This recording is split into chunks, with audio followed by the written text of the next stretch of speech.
बकवाद करने वाले लोगों से मत मिलो, व्यर्थ के बकवाद करने वाले लोगों की तरफ मत देखो, ये क्या कह रहे हैं, क्या बोल रहे हैं। और तुम भी व्यर्थ का बकवाद मत करो। अपने समय को कीमती मान करके निरंतर प्रिया प्रीतम का नाम जप करो, उनके गुण लीला गाओ, उनकी सेवा में रहो। कभी प्रपंच की बातें, कभी प्रतिष्ठा का चिंतन, कभी नाना प्रकार के मान सम्मान का चिंतन, ये घुसने ना पावे हृदय में। बहुत सावधान रहना चाहिए साधक को। ऐसी बातें देखो मत, ऐसी बातें सुनो मत जिससे तुम्हारा हृदय उद्विग्न होकर प्रभु का चिंतन छोड़ दे। बंद करो अभी। अन्य लोगों के संग का त्याग कर दो, जो भगवत विमुख वार्ता करते हैं, संत निंदा करते हैं, दूसरों की निंदा करते हैं। कुछ हाथ नहीं लगता, ये लोग दुर्गति को प्राप्त होने वाले हैं। भक्तन निंदा अति बुरी भूल करे जिन कोय, किए सुकृत बहु जन्म के छिन में दारे खोए। पर निंदा के किए ते नहीं, आवत नहीं कछुआत, मूर्ख पर्वत पाप को ले चल अपने साथ। तो अलम कश्यापि संगत्या, ऐसा संग मत करो जिनके पास बैठने से भक्त निंदा, जन निंदा, भगवत निंदा हो। ऐसे से दूर रहो। अलम बंद कर दो ऐसे लोगों का संग। रात दिन हम श्यामा श्याम का नाम जप करेंगे, श्यामा श्याम के लीला गुण गाएंगे, श्यामा श्याम के ही धाम का शोभा का चिंतन करेंगे। जब तुम अपना जीवन श्यामा श्याम के चरणों में न्यौछावर कर दोगे तो पूरा भार श्यामा श्याम ले लेंगे और तुम्हारे हृदय में मस्ती आ जाएगी। जो ऐसा निश्चयी होता है, दृढ़ निश्चयी, उसके अंदर दृढ़ विश्वास, तो उसके हर समय भगवान की स्फूर्ति होती रहती है।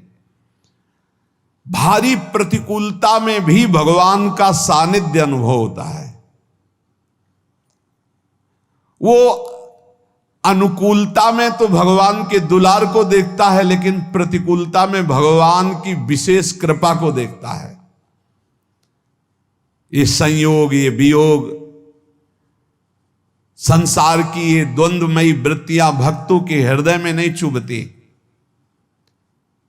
आए की हुज्जत नहीं, गए की तलाश नहीं, क्योंकि नित्य संयोग भगवत स्मृति के प्रभाव से प्रभु का रहता है।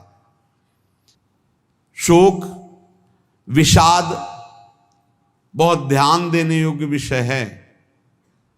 तभी लोगों को ऐसा लगता है कि ऐसा कैसे हो सकता है। भक्त के चरित्रों को जब सुनते तो लगता है ऐसा कैसे हो सकता है, ऐसी परिस्थिति में भी ऐसा कैसे हो सकता है।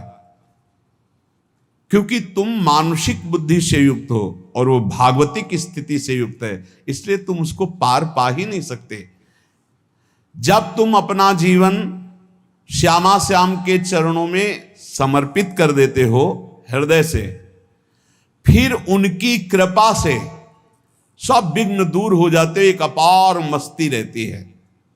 नहीं तो शोक, विषाद, दुख, क्लेश, कष्ट, संताप, भय, उद्वेग, ये सदैव सताते रहते हैं।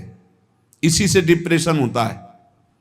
बार बार नकारात्मक चिंतन, शोक, विषाद, दुख, चिंता, क्लेश, संताप, भय, उद्वेग, यही पूरे मानसिक स्तर को नष्ट कर देते हैं। उत्साहहीन जीवन हो जाता है। जब तुम श्यामा श्याम को समर्पित हो जाते हो तो ये सब प्रवेश भी नहीं करते, एक अपार मस्ती बनी रहती है। अब क्या होगा? श्यामा श्याम जो करेंगे वही होगा। श्यामा श्याम पता नहीं कैसा करें, नहीं, वो सदैव मंगल भवन है, वो जो करते महामंगल होता है। यह निश्चय उपासक के हृदय में आ जाना चाहिए। इसलिए अपना सारा मन, सारी बुद्धि, सारा जीवन, प्रत्येक श्वास प्रभु को अर्पण कर दो, फिर देखो तुम निहाल हो जाओगे।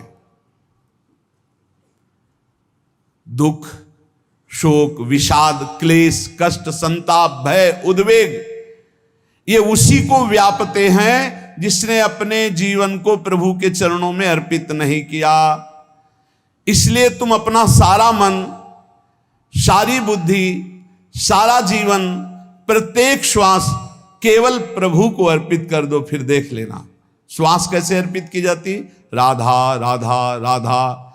बुद्धि कैसे अर्पित की जाती, एकमात्र निश्चय कि भगवत सुख ही सुख है, ये जागतिक सुख सुख नहीं, ये दुख है, ये ऐसा दलदल है जिससे आज तक कोई नहीं निकल पाया। सारा मन, हम मन से केवल प्रभु का मनन करें, बार बार मन को संसार से हटा के नाम में, रूप में, लीला में, धाम में लगाएं। बहुत प्रसन्नता हो जाती है उस उपासक के हृदय में जो अपना मन बुद्धि प्रभु के चरणों में अर्पित कर देता। भगवान ने तो इसको बहुत उत्तम स्थिति बताया है कि मेरे से कभी वो अलग हो ही नहीं सकता यदि मन बुद्धि अर्पित कर दिया। मय्येव मन आधत्स्व मयि बुद्धिम निवेशय, तो निवश्य मयि एव अत ऊर्ध्वं न संशया, बिल्कुल संशय नहीं, वो मेरे में ही निवास करेगा जिसने मन और बुद्धि अपनी मेरे में अर्पित कर दी। बहुत प्रसन्नता रहेगी उस उपासक के जीवन में जो अपने आप को मन बुद्धि सहित प्रभु के चरणों में समर्पित कर दिया है।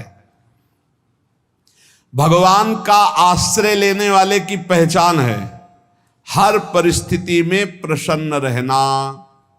देखो आप भगवद आश्रित हो कि नहीं, देखो अनुकूल परिस्थिति में तो सब प्रसन्न रहना, लेकिन प्रतिकूल परिस्थिति में प्रसन्न रहना ये भगवान के भक्तों का लक्षण है।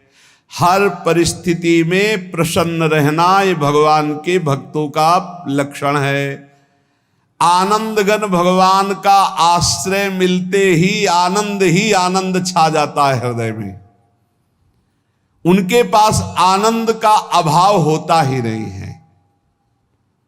जैसे सूर्य का प्रकाश उदय होते ही सूर्य का प्रकाश संपूर्ण अंधकार को नष्ट कर देता है, ऐसे ही भगवान का संपूर्ण आश्रय लेते ही सब दुख चिंता शोक नष्ट हो जाते, आनंद ही आनंद। तुम भगवान के मंगलमय रूप को नहीं जानते हो, पर उनके मंगलमय भाव को, विधान को मानना शुरू कर दो। जो भी होता है मंगलमय होता है।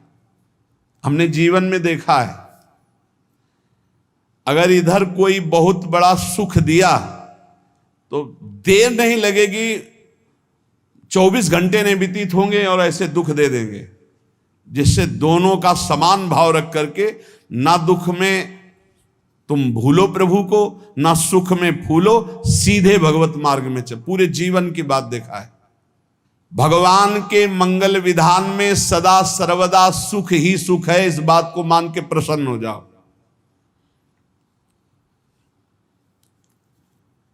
जब भगवान का भजन करने वाले की तन्मयता बढ़ती है भजन में, तो द्वेषी जन अपने आप तैयार हो जाते हैं। भक्त कभी किसी से द्वेष नहीं करता, अपने आप वो द्रोह करने लगते। तो नरसिंह मेहता जी से बहुत गांव के कई लोग थे जो जलते थे, ऐसे जलते थे कि अब क्या करें, कैसे मिटा दे नरसिंह मेहता जी को। अब उपाय तो मिल नहीं रहा था। तो एक दिन संतों की मंडली आई और उन्होंने कहा कि हम रास्ते में कोई चोर आदि धन ना ले ले, इसलिए यहां से किसी की हुंडी चलती है क्या द्वारिका में? पहले ऐसा था। बोले हाँ हमारे यहां बहुत बड़े सेठ हैं नरसिंह मेहता जी, पर आप कहोगे वो मना कर देंगे। कई बार कहोगे, अगर वो स्वीकार कर ले तो वहां। और उनका लक्ष्य था कि नरसिंह मेहता जी की तो खाने की भी सुविधा नहीं थी, हुंडी कहाँ की बात आई।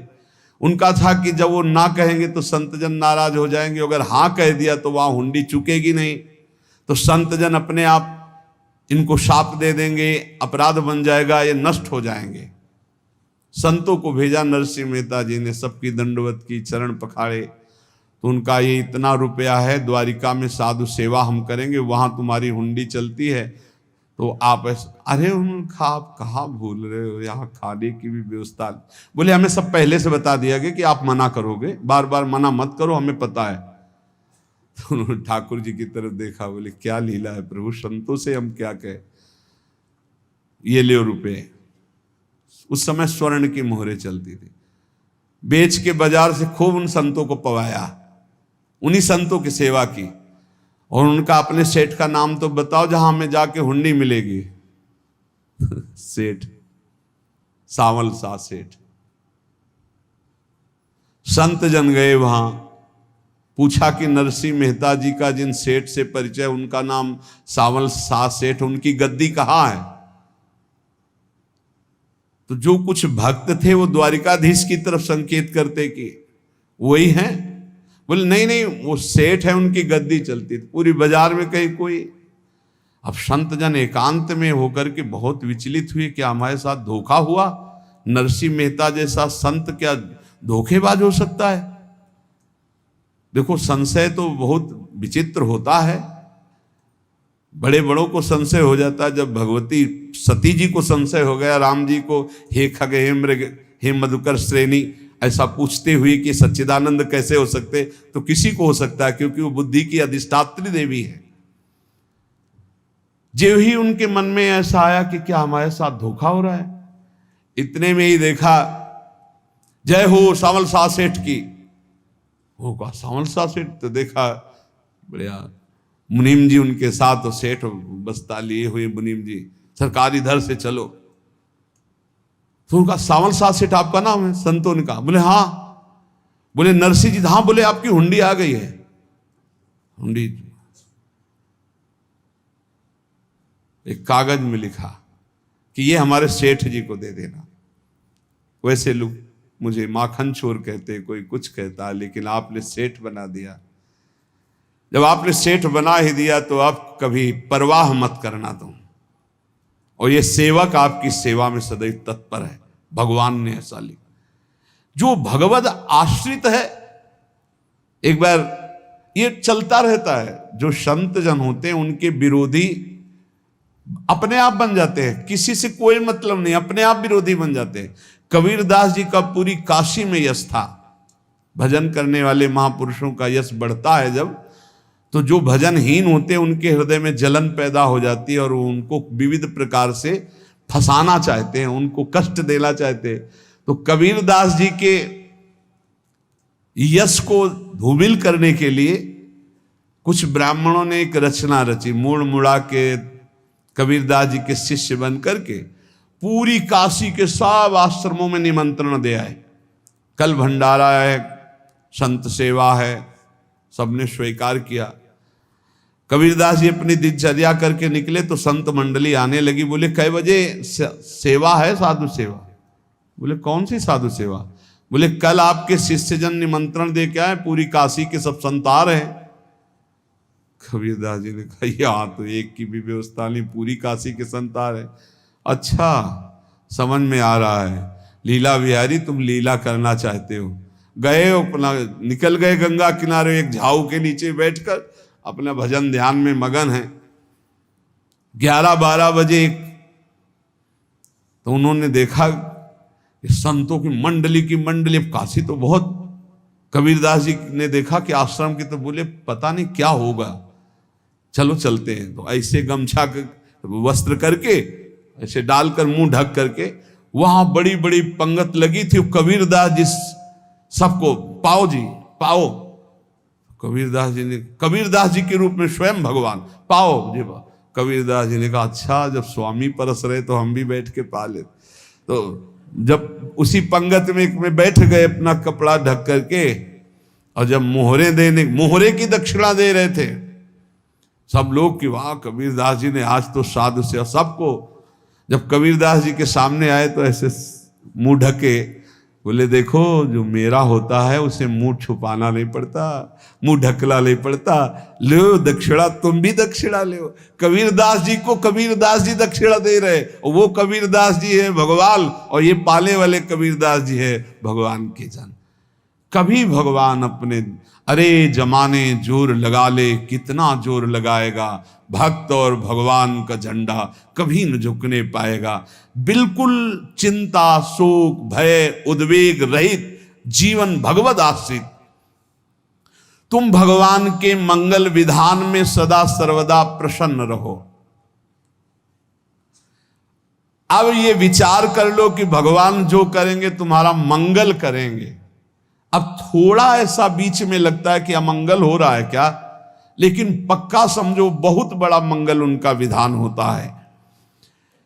बहुत ही उत्तम मंगल होता है भगवान के शरणागत का। भगवान हमारे विचारों वाले नहीं हैं, हमारे विचार प्राकृतिक है, भगवान के विचार चिदानंदमय हैं। वो अपने विचार से हमारा मंगल करते हो, हम अपने विचार से मंगल चाहते हैं। भगवान के विचार से मंगल ही हमारा होगा, इसलिए कभी हमको चिंता शोक भय नहीं करना चाहिए। भगवान की ओर से कभी तुम्हारे लिए ऐसा विधान नहीं होगा कि तुम दुखी हो जाओ, बस तुम्हारी सोच हो सकती है, उसका परिणाम बहुत मंगल होगा। जगत की ओर से निराश हो जाओ, किसी से आशा मत रखो, फिर आप देखो आपका जीवन कैसा आनंदमय व्यतीत होता है। ये जो जगत की आशा है यही दुख प्रदान करती, सच्ची जगत की आशा ही दुख प्रदान करती है। अगर जगत से कोई संबंध न रखा जाए और भगवत भाव में रहकर तो बहुत अच्छा जीवन चलेगा। अपने कर्तव्य का पालन करो, परिवार को भगवत स्वरूप मानकर पोषण करो, किसी से कोई संबंध मत रखो, कोई आशा मत रखो, यही अध्यात्म सिखाता है। अपने आप भगवत स्वरूप, सबका व्यवहार मंगलमय और आपका जीवन मंगलमय। अपने घर में ऐसे रहो जैसे किसी अतिथि के घर में रह जाता है, चलना है यहां से जाना है। कौन रहता है अपने घर में अतिथि की भांति? भगवान का भक्त। जाना है यहां से, अपनी प्रिया प्रीतम के पास जाना। ये हमारा घर नहीं है, यहां तो हम समय व्यतीत कर रहे हैं, अपनी आयु व्यतीत कर रहे हैं भगवत आराधना करते हुए। हमें जाना है प्रिया प्रीतम के पास। वास्तविक घर भगवान का धाम है हमारा, वास्तविक घर वाले प्रभु हैं हमारे। जो नित्य सच्चिदानंद भगवान के चरणों में अपने चित्त को समर्पित करता रहता है, उसको यह अनुभव होने लगता है कि बड़ी कृपा है हमारे ऊपर, भगवान की बड़ी कृपा है हमारे ऊपर। सर्वसमर्थ परम सुहृद भगवान ऐसे भक्त के ऊपर हर समय वरद हस्त रखे रहते हैं। ये केवल प्रवचन नहीं, सच्ची बात मानिए। ऐसे भगवान का वरद हस्त हर समय रहता है। जब भगवान की छत्र छाया में भक्त अपने को देखता है तो आसपास घोर विपत्तियों का भी समुदाय हो तो भी वो आनंद में मगन रहता है। हर हालत में आनंदित रहना ये भक्त का स्वभाव है। भगवान ऐसे भक्तों को प्यार करते हैं जैसे कछुआ अपने अंडे को बाहर रख आवे और रात दिन उसका चिंतन करे। जब भक्त भगवान को समर्पित होता है तो भगवान रात दिन उसकी ऐसे चिंतन सुरक्षा करते हैं। अभय, ये दैवी संपदा का पहला गुण है। ये भगवान के शरणागत पर जागृत हो जाता है, वो भयभीत नहीं होता, किसी भी उससे भयभीत नहीं होता। यही डर ही डरप हरिवंश हित, जिनो भ्रमय गुण सलिल पर। इस डर से डरते रहना चाहिए कहीं गुण रूपी पानी में फिसल न जाए, नहीं तो गलती हो सकती है। साधक सावधान रहे। ये अभय दैवी संपदा का सबसे बड़ा गुण है। जो भयहारी भगवान की शरण में आ जाता है तो उसके अंदर ये अभय प्रकट हो जाता है। अगर कहीं तुम्हें एकांत में भय लग रहा है, एक आदमी तो एकांतिक में आए थे, वो कह रहे थे कि हमें हर समय भय लगा रहता कि कोई हमारे पीछे है, अंधेरा तो लगता कोई खड़ा है, मैं जीना मुश्किल हो गया, ऐसा भय। देखो ये मन कैसा है, भगवान से विमुख होने पर कैसे डरवाता है। वो कह रहे हैं हर समय मुझे डर लगा रहता है, कोई सामने खड़ा है, कोई पीछे खड़ा है, ऐसा भय लगने लगता है। और जब भगवान की शरण में आ जाते हैं तो ये अभय स्थिति हृदय में जागृत हो जाती है। कोई भी भय आसपास आ ही नहीं सकता, यहां तक कि नरक का भी भय खत्म हो जाता है जो भगवान की शरण में है। महापापी भी पुण्यात्मा महान भक्तों के समान वो उत्तम गति को प्राप्त हो जाता है जो भगवान की शरण में हो जाता है। पर ये जो भोगों का आश्रय लिए हुए हैं, मनमानी आचरण कर रहे हैं, ये कभी उस अभय को जान ही नहीं सकते कोई अभय पद है क्या। इनको तो कदम कदम पर शोक, भय और दुख की प्राप्ति होगी। कोई बचा नहीं सकता जो भोगों में लगे हैं, मनमानी आचरण कर रहे हैं। अगर निर्भय होना चाहते हो, परम सुखी होना चाहते हो, तो भगवान के शरणागत हो जाओ। सारे जगत को अभय दान देने वाले भगवान हैं। भगवान का एक प्रण है, ममपन शरणागत भयहारी।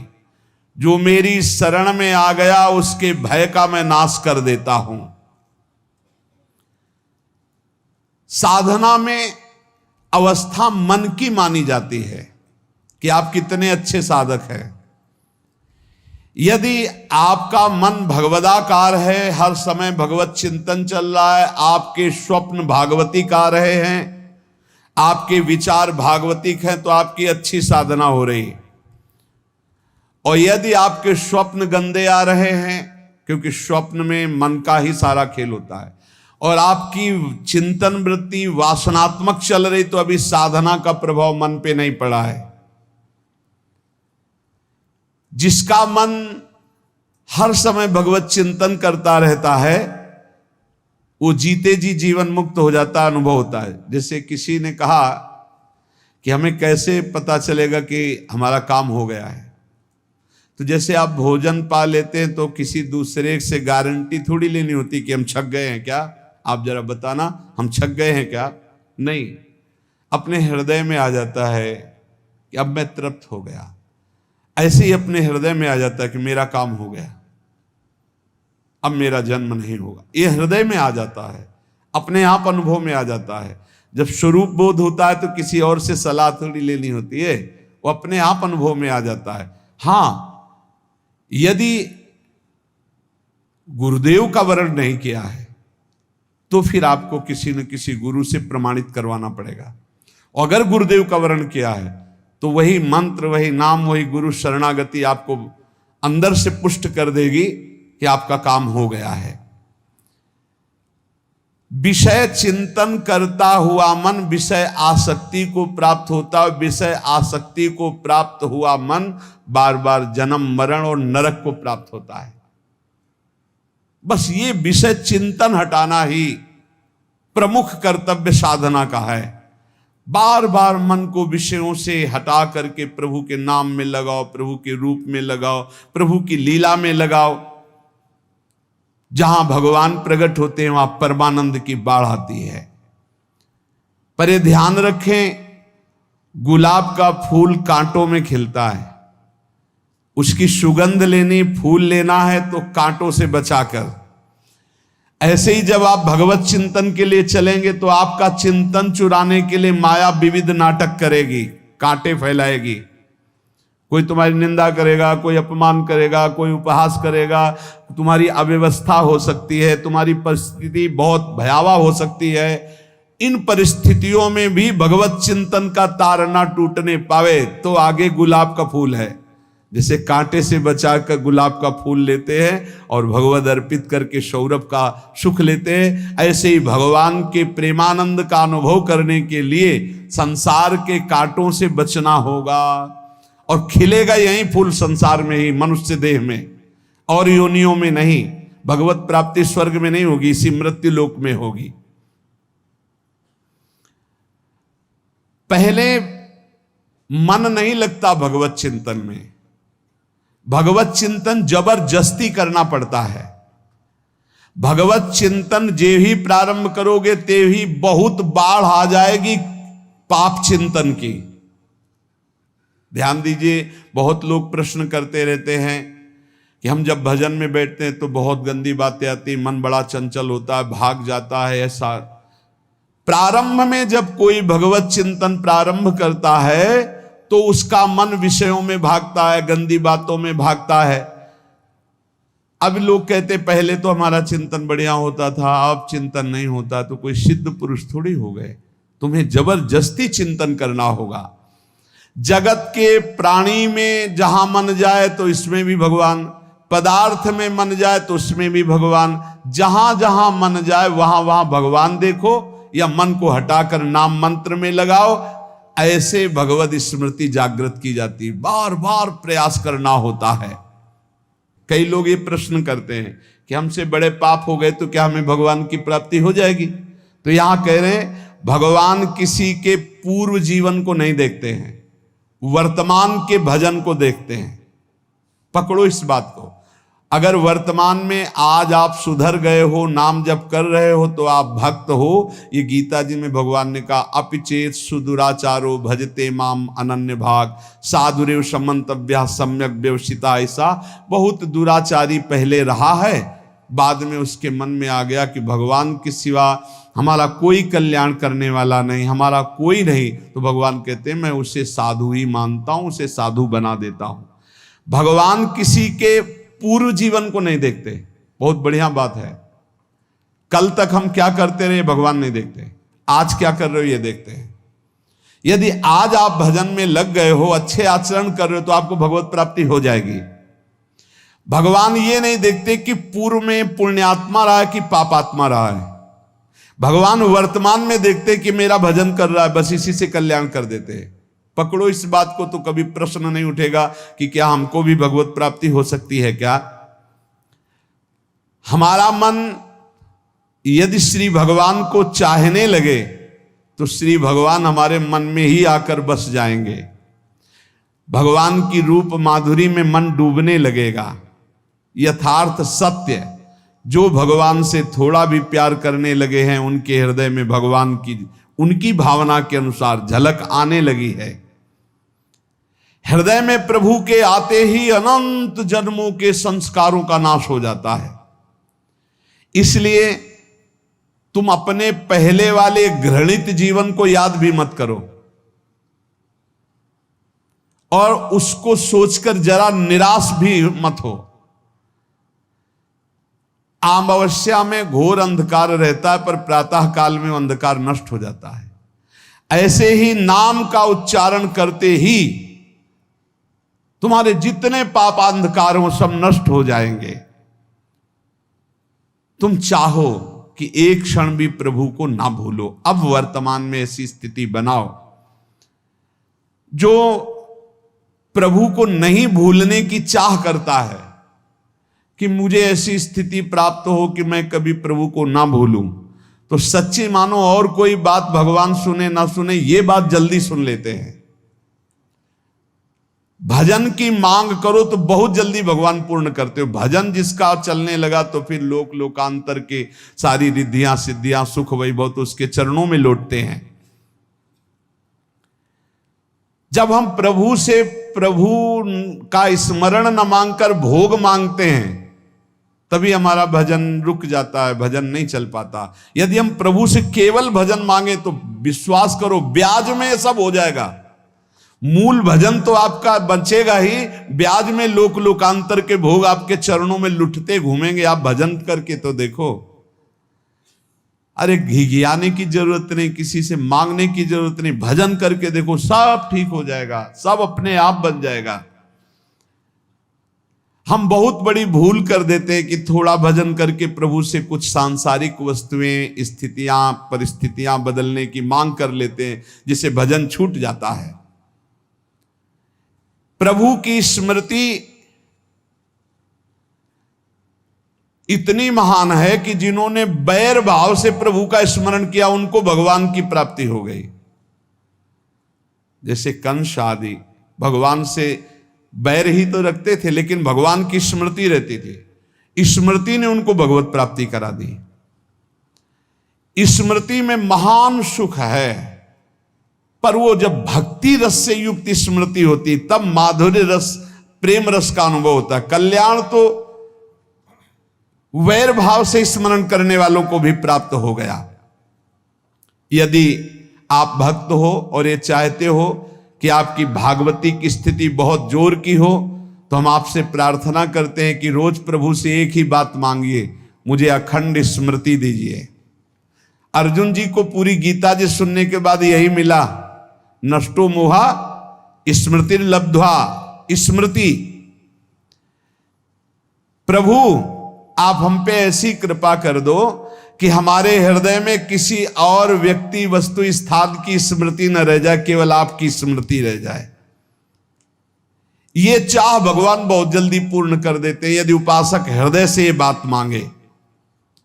भगवान की कृपा से ही ऐसा हो सकता है कि अखंड स्मृति ये कर्म फल से नहीं मिलती है। प्रभु के प्रति निर्भर होकर जो दैन्यता पूर्वक प्रभु से मांगता है और हर समय अभ्यास करता रहता है भगवत स्मरण का, उसको ये स्मृति मिलती है। और स्मृति मिल गई तो इससे बड़ी कोई स्थिति नहीं, हर समय भगवान का स्मरण। प्रभु से मन प्रतिपल नया नया स्वाद लेकर के आसक्त होता रहता है, नवम नवम। प्रभु कभी बासी नहीं होते। जैसे किसी व्यक्ति को देखो तो देखते देखते मन हट जाएगा कि देख लिया बहुत सुंदर है, ठीक है, लेकिन वो एक दिन मन हट जाएगा। और प्रभु की सुंदरता नवम नवम है, प्रभु के नाम का स्वाद नवम नवम है, प्रभु की लीला का स्वाद नवम नवम है, प्रभु के धाम की शोभा नवम नवम है। जैसे आचार्य महाप्रभु हरिवंश चंद्र जी कहते, नयो नेह नवरंग नयो रस नवल श्याम वृषभानु किशोरी, नव पीतांबर नवल चूनरी, नई नई बूंदन भींजत गोरी, नव वृंदावन हरित मनोहर, नव चातक बोलत मोर मोरी, नव मुरली जो मल्हार नई गति, सब कुछ नया। तो नवम नवम प्रभु प्रतिपल नवम नवम प्रभु का रूप, प्रियाजू का नवम नवम, अबहीं और अबहीं और अबहीं और है। तो कहते हैं जब मन निरंतर स्मृति में डूबता है तो जब प्रभु की रूप माधुरी प्रकाशित होती तो ऐसी नवम नवम कि कभी ये नहीं होता कि रूप बासी हो गया। ये वही रूप है जो हमने अभी देखा था, नवम नवम। इसलिए आनंद की उफान आती रहती है उपासक के हृदय में। ऐसी प्रियता, ऐसा आनंद बिना भजन के नहीं अनुभव में आएगा। इसलिए तुम विश्वास करो, तुम्हें बहुत सुंदर सुख मिलने वाला है, आगे अपार सुख मिलने वाला है। ये थोड़ा दुख का समय काट लो, जब तक जीवन है ये दुख सुख की लहर आती रहेगी, आप इसको सह जाओ, आगे बहुत आनंद है। विश्वास मान लीजिए, बहुत आनंद है। जो ये विश्वास कर लेता है वो प्रभु के मार्ग में चलकर प्रभु को प्राप्त कर लेता है। नहीं तो इतने रोड़े हैं कि आप ऊब जाओगे, बहुत रोड़े हैं। जो प्रभु के मार्ग में चलता है तो माया के बहुत से पार्षद अपना प्रभुत्व दिखाने उनके पास आते हैं, महिमा अपनी दिखाने, पर वो किसी वस्तु स्थिति अवस्था प्राणी पदार्थ का प्रभाव स्वीकार ही नहीं करता, क्योंकि भगवत स्मृति परायण है, भगवान की कृपा पर विश्वास है, इसलिए उसको कोई फंसा नहीं पाता। वो नित्य निरंतर प्रभु से घुला मिला रहने के कारण उसकी मस्ती में कोई फर्क नहीं पड़ता। माया का प्रभुत्व रखने वाले उसे फंसाने की चेष्टा करते हैं, पर उस पर किसी का असर नहीं होता। वो कहीं लिप्त नहीं होता, वो कहीं दुखी सुखी नहीं होता, वो हर समय प्रसन्न रहता है। तुम देखो, हर समय प्रसन्न रहते हो? यदि नहीं तो तुम किसी व्यक्ति वस्तु का आश्रय लिए हुए, प्रभु का नहीं। अगर हां तो हर समय प्रभु का स्मरण चलना चाहिए, हर समय प्रभु के आश्रित हो, फिर देखना ये आनंद, ये प्रसन्नता क्या रूप रखती है। बड़े बड़े मस्त संतों को देखा, मस्त ऐसे उन्माद में मस्त है, उस सुख के लिए ललचाओ। कब तक जन्मते मरते रहोगे, कब तक बार बार दुख भोगते रहोगे, कब? बड़ा प्रपंच है ये। भगवान का स्मरण परम पुण्यात्मा पुरुष का हृदय माना जाता है। बहुत पवित्र हृदय, बड़ा पुण्यात्मा हृदय जिसमें भगवान का स्मरण। भगवान का विस्मरण पापात्मा पुरुष, भयानक विपत्ति दुर्भाग्य आते हो। सुदृढ़ निश्चय करो, अब हम भगवान के स्मरण में अपना समय व्यतीत करेंगे। मेहनत करो, कार्य करने के लिए कोई मना नहीं। आप नौकरी करो, किसानी करो, व्यापार करो, पर अंदर अंदर भगवत स्मृति ही सबसे बड़ी स्थिति है। अब चाहे हम जीवित रहें, चाहे हमारे मरण जैसी विपत्ति आ जाए, चाहे सब हमसे हट जाए, चाहे सब हमको नमन करें, अब हम दृढ़ निश्चय करके केवल भगवान के स्मरण करते हुए इस संसार के बीच समय व्यतीत करेंगे। अब हम चूकने वाले नहीं। ये नियम लीजिए, चाहे जीवन रहे या ना रहे, चाहे मरण जैसा कष्ट आ जाए, चाहे सब वियोग हो जाए, सब चले जाए, चाहे सब संयोग हो जाए, सब नमन करें, अब हम प्रभु का स्मरण नहीं छोड़ेंगे।